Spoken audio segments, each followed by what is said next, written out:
Olá, caros mestrandos e mestrandas. Vocês já realizaram análises bibliométricas? Eu não estou falando de revisão bibliográfica, seja sistemática, do tipo integrativa, revisão breve, revisão de escopo. Eu estou falando de análise bibliométrica. Eu percebi que alguns mestrandos da turma passada, da disciplina de métodos quantitativos, não conheciam ainda a pesquisa bibliométrica. Então, inicialmente, o que é bibliometria? A bibliometria é um conjunto de métodos quantitativos e estatísticos que são utilizados para analisar a produção científica registrada em artigos, livros, teses e outros documentos.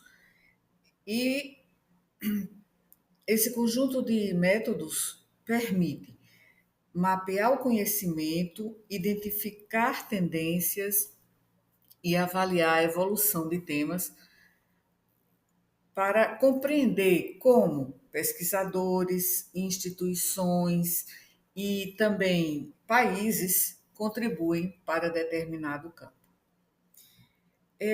Inicialmente, vamos pensar, digamos, de onde vem essa palavra bibliometria? Né? De onde surgiu, a que se deve? Então, a gente começa pela etimologia. Então, do grego biblion, livro, e metron, medida. Então, bibliometria é um conjunto de métodos quantitativos e estatísticos. E o objetivo central da análise bibliométrica é transformar dados de publicações em informação estratégica para orientar a ciência. E então, depois desse conceito breve, vamos pensar em por que é importante que você, mestrando, você, mestranda, conheça os métodos de análise bibliométrica.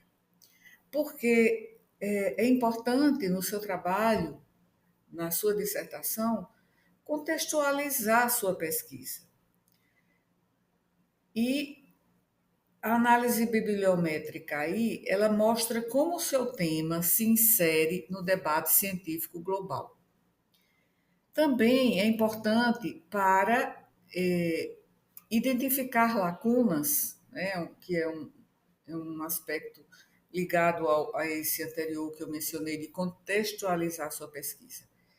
Porque ajuda a evidenciar o que já foi muito explorado e onde há espaço para inovação.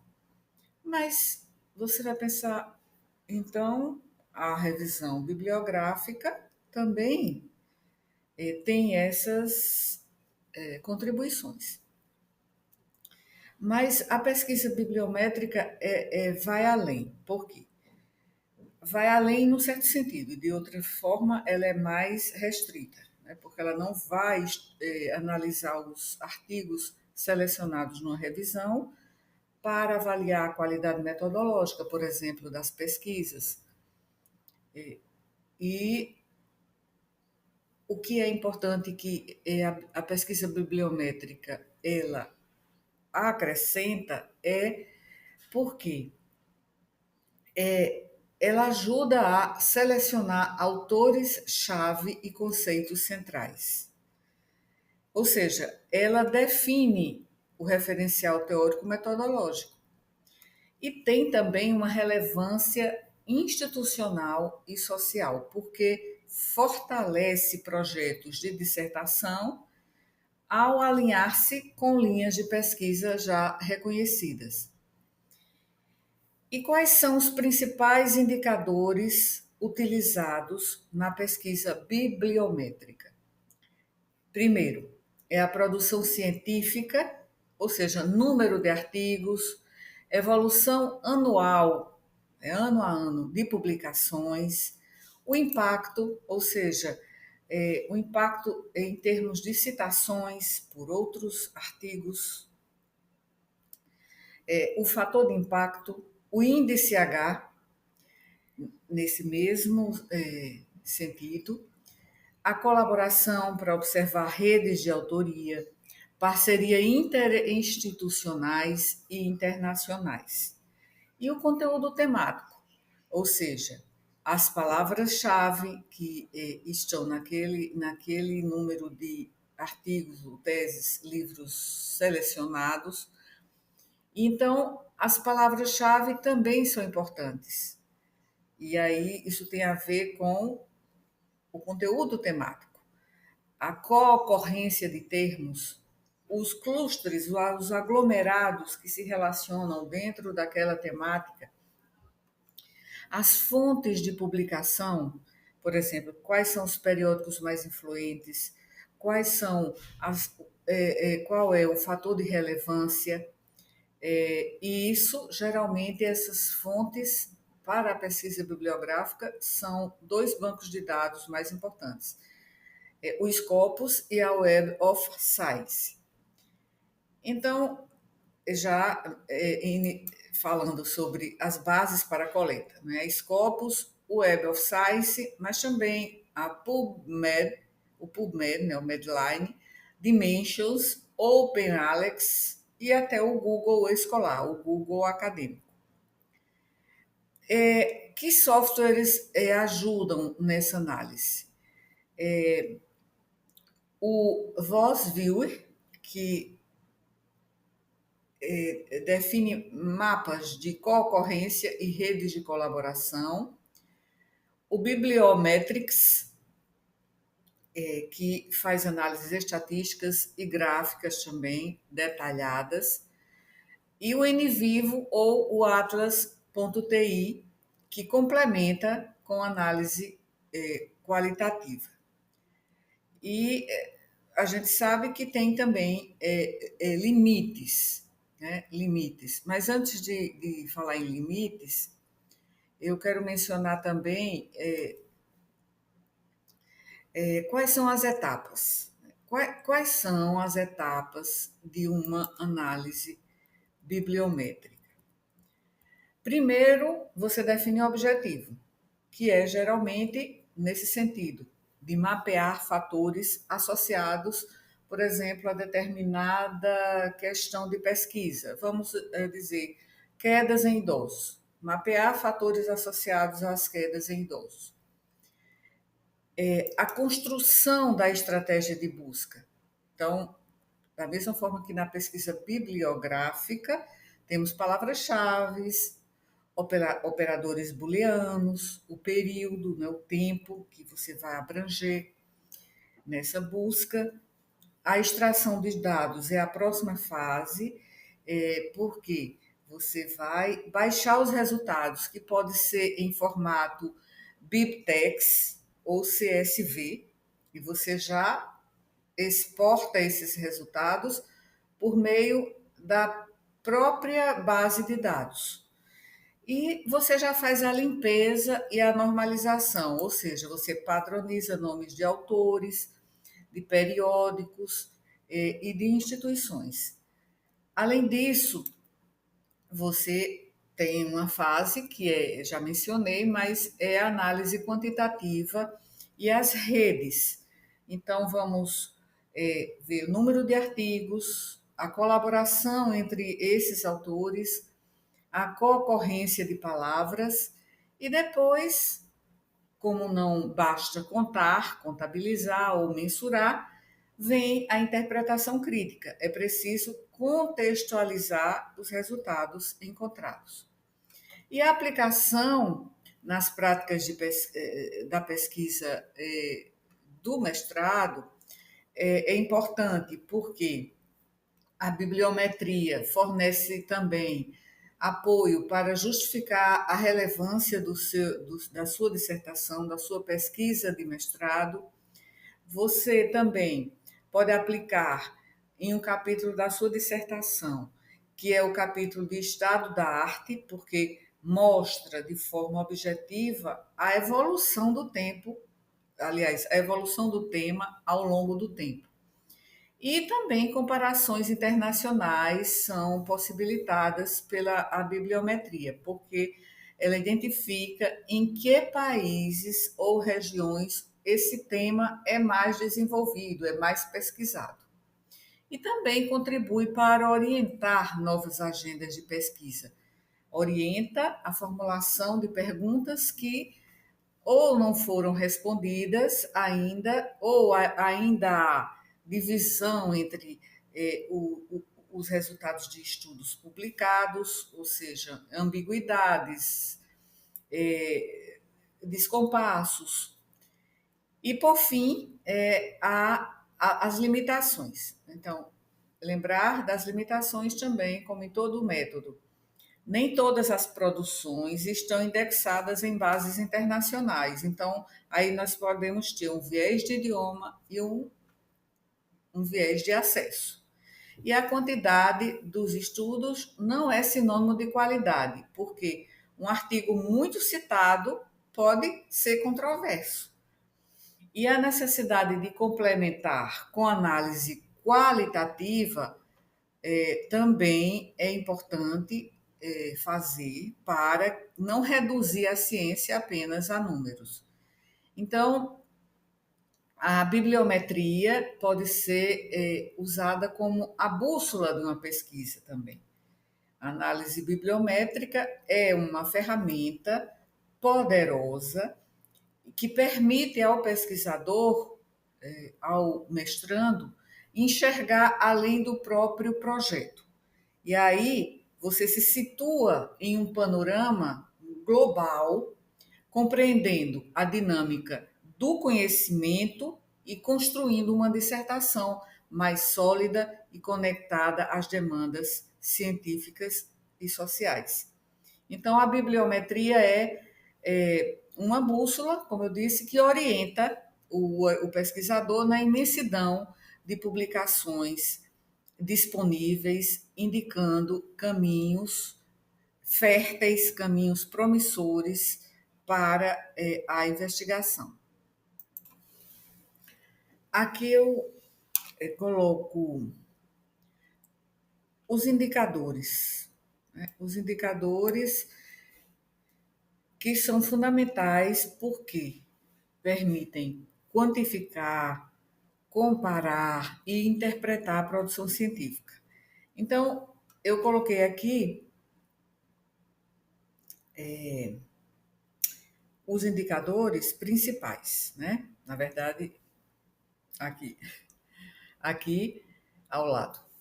Indicadores de diferentes dimensões, então, indicadores de produção, por exemplo, que medem a quantidade de publicações por ano, por país, por instituição, por pesquisador também, a produtividade desses autores, que é chamada Lei de Lótica, né? Lei de Lótica,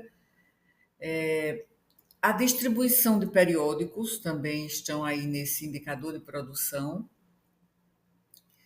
E esses digamos assim, essa distribuição é dos periódicos que mais publicam sobre o tema, né? Que aí também tem a outra lei, lei de Bradford.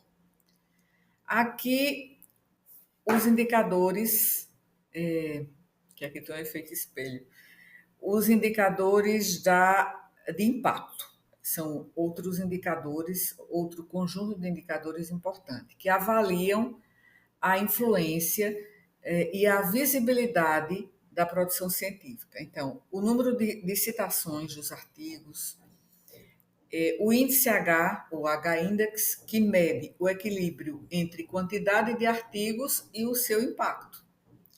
Então, pode haver uma grande quantidade, mas com impacto pequeno. O índice G, ou G-index, que dá mais peso aos artigos altamente citados, o fator de impacto do periódico, né, de acordo com o Journal Impact Factor, e Altimetrics, que é o impacto social e digital, ou seja, as menções em redes sociais, os downloads dos artigos, e também aqui os indicadores de colaboração, que mostram como o conhecimento ele é construído em rede. Então, isso também é muito importante, ou seja, coautoria, isso vai mostrar o intercâmbio, né, de trabalhos que existem entre grupos de pesquisadores. Então, esse é um indicador chamado, são indicadores chamados de colaboração.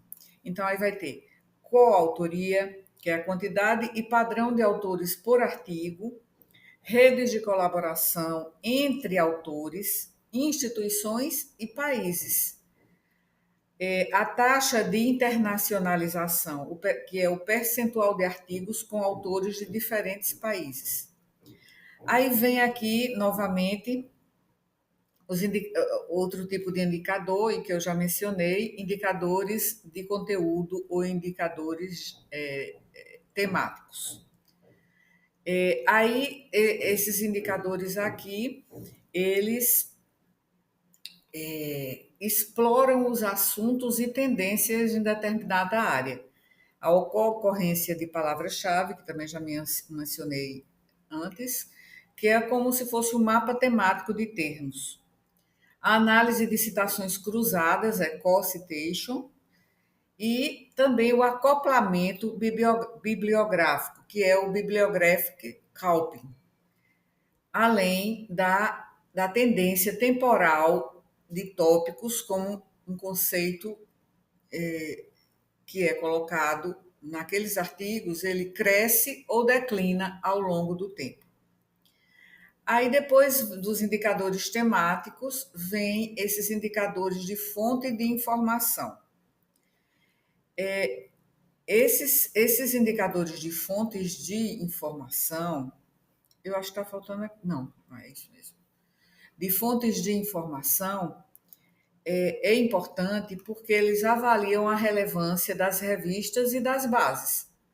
Então, mostra os periódicos mais produtivos em um tema, mostra a revista, digamos assim, também que tem mais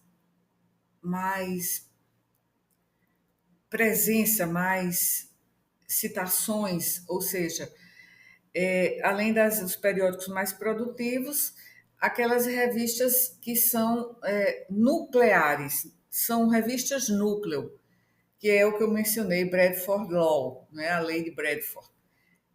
Ou seja, as revistas que concentram a maior parte dos artigos relevantes dentro daquela área, e também o índice de imediaticidade, que é quão rápido um periódico é citado após publicar um artigo.